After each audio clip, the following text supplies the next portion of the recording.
On a dark and somber night, a secret cabal of monster hunters emerge from the shadows and gather at the Bloodstone Temple following the death of their leader. The attendees are thrust into a mysterious and deadly competition for a powerful relic.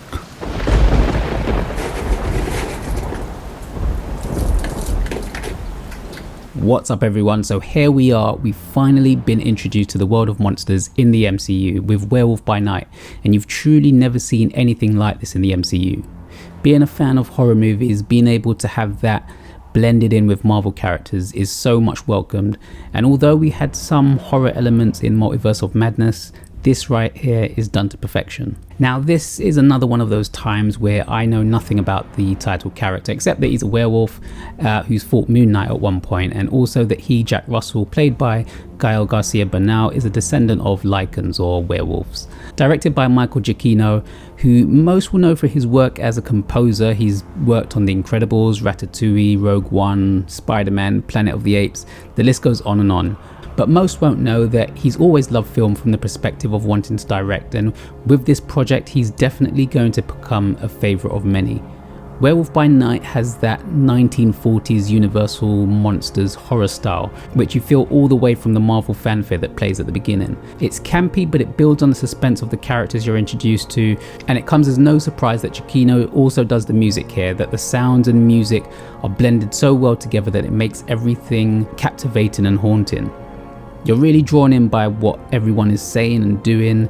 Harriet Sansom Harris plays Verussa and brings that crazed, fanatical energy to the movie that again has that old school horror vibe to it. I loved her in this.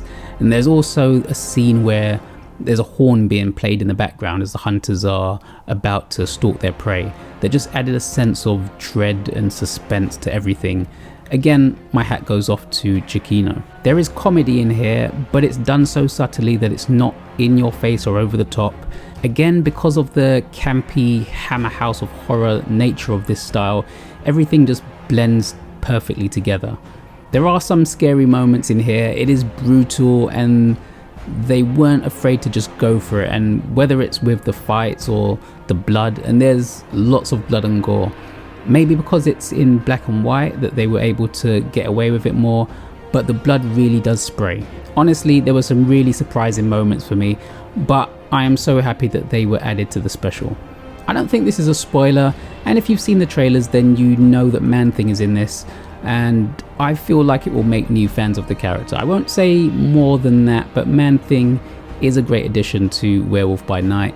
Although they don't call him that name, they call him something else, which is quite funny. But yeah, the effects used to bring him to life also look fantastic. I don't think I could ever have imagined that this character was going to be brought to live action.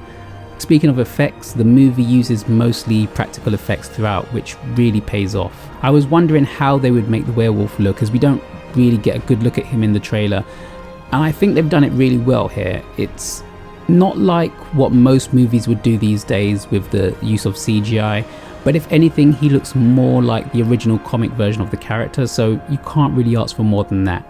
Now I'm going to have to talk about a negative that I had with this special, and it's that I just found myself disappointed when Werewolf by Night came to an end. Honestly, that was probably my only complaint, is that I wish it was longer. I could have easily watched a 2-hour-long movie of these characters, and I can't wait to see them again. They're such a breath of fresh air. Laura Donnelly, who plays Elsa Bloodstone, the monster hunter, comes back to claim what's rightfully hers, and both her and Jack really bounce off of each other very well. So seeing them team up together again, maybe with some other Midnight Sun characters, could be amazing to see.